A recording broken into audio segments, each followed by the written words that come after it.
Welcome back. The Duke and Duchess of Sussex have been accused of treating their upcoming trip to Australia like an ATM. That's a cash machine, as they begin a 4-day tour which includes speaking events with tickets ranging from 260 quid to £1,675. So during the visit, Prince Harry and Meghan are going to travel to Melbourne, Canberra and Sydney.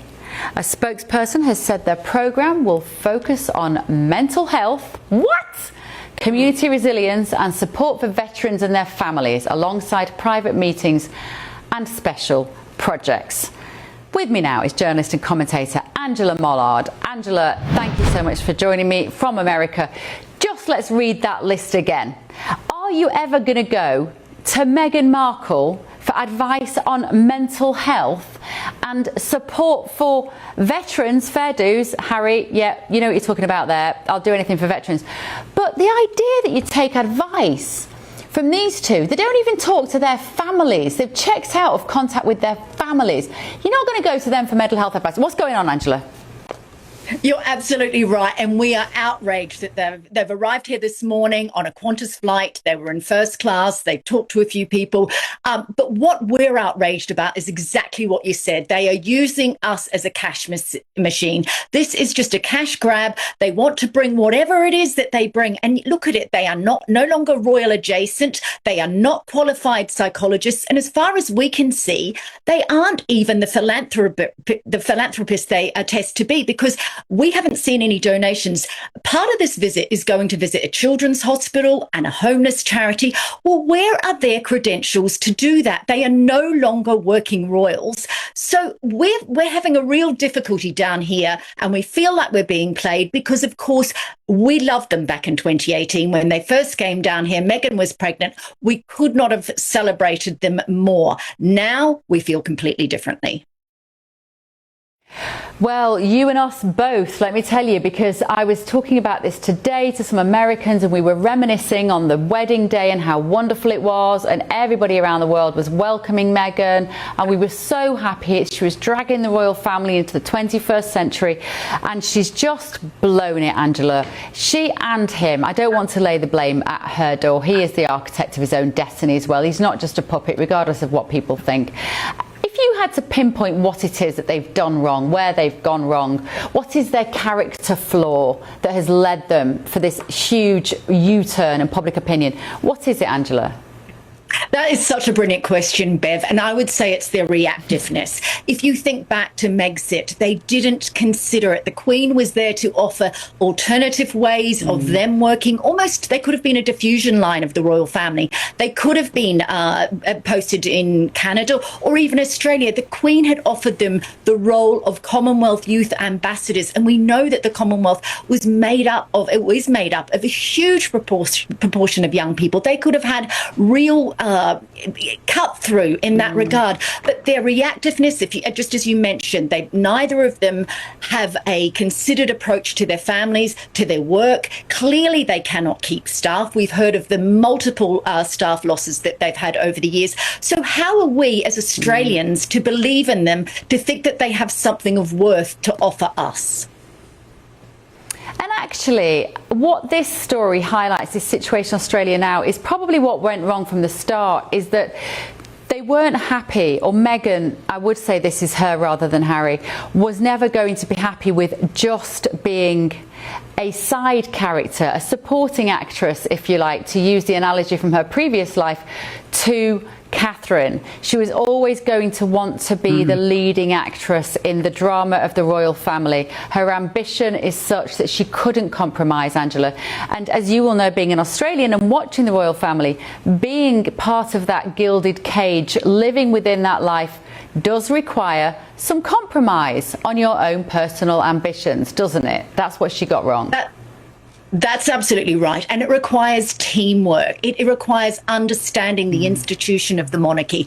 And, you know, it's just ridiculous of her to have said that she didn't understand what she was getting into. She was massively supported, much more supported than Diana was back in her day. And I think that Meghan, as you say, she has auditioned for everything in her life. When she was in Sydney last time, she turned to an aide and said, "Why am I not being paid for this work?" And so while she may have good intentions, intentions, I don't think that she's believable as a person on the world stage. But there are still people, presumably, there will still be Australians who will rock up and pay somewhere between $200 and $1,700 to see them speak, will they? Who are these people? Who are these mysterious Meghan fans? Look, well, isn't this interesting, Bev? Because those events have not sold out. As of this morning, tickets to these events, the Zoom event that Harry is going to be speaking at, there's still tickets available for that. Extra rooms have been added on, or have they never been sold for Meghan's Her Best Life Summit? To be honest, I don't know who's going. Plenty of journalists have put in to try to get an inside viewing of these events, but they've been knocked back. So, look, there will always be that star power, however much many of us think it's wholly tarnished. There are people that will always want to be adjacent to the royal family. But, in terms of a sincere belief that they have much to offer, I don't think that's a widespread opinion. No, Angela, pleasure as always. Journalist and commentator Angela Mollard there in Australia. Let me turn to my panel here. Andy Williams, what is the fatal flaw of Meghan Markle and Prince Harry that has rendered them so unpopular? They're deeply boring, I think. I don't think they're terrible people. I don't necessarily think they're spiteful people. I think two things can be true at the same time. I think they're incredibly annoying and kind of vacuous, but I don't think they're as dreadful necessarily as people make out. I think the vitriol is over the top, but God, they are irritating, aren't they? But that whole, that awful interview that she did with Oprah Winfrey that they did where it was nobody's ever asked if I'm okay. Oh, yeah.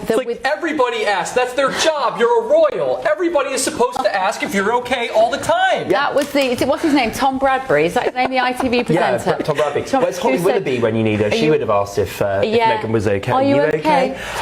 No, I think you made the exact point, which is who are these people who are rich enough and frankly stupid enough to spend thousands of pounds on saying they're not the worst speakers in the world, but they're not electric. Do you know who isn't rich enough?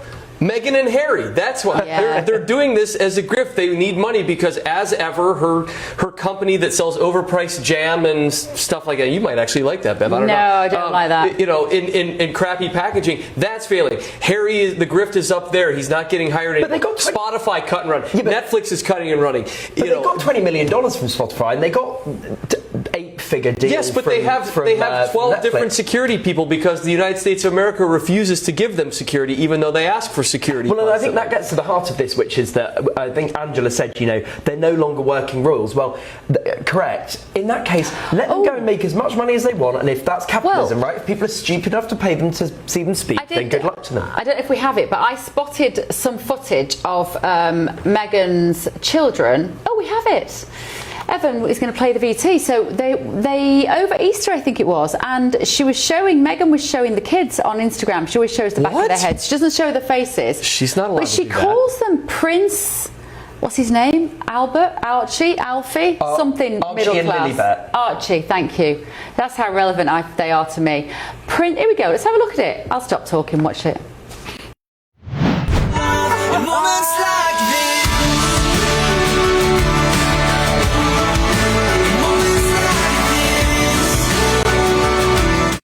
Really, her kids? That's the kids.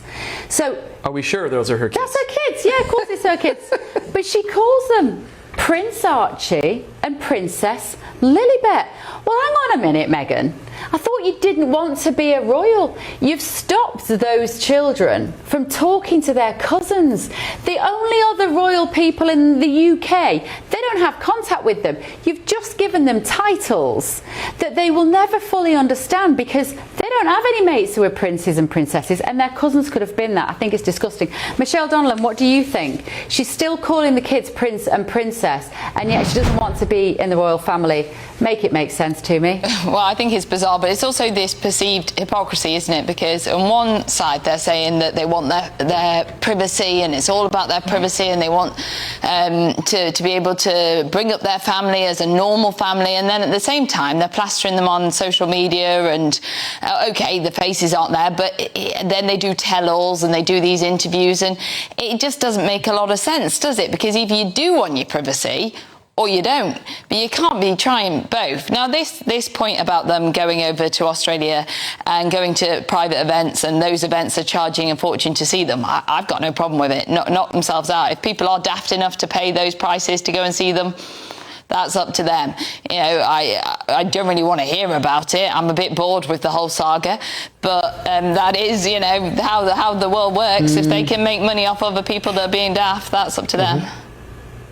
Yeah, absolutely. You do wonder if there'd be more sort of corporate tickets. It might be that, if, you know, especially if he's talking about the veterans, you know, fine. But he's not talking about the veterans. I mean, I read what he's actually talking about in workplace conflict from Harry. What the hell does he know about workplace conflict? He's never had a job. Like, what are you going to do? You're going to listen to Prince Harry about, oh, you got to go up.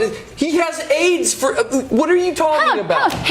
He's literally the prince of workplace conflict. He's fallen out with all of his family that he worked with, and he's going to somehow try and justify maybe that's the point if the of royal it. family had a HR department, I'm sorry, they might have been all right. That is not a job like Andy and you Of and course me have. it's not. How many, I mean, as a communications professional, how many communications directors have they had?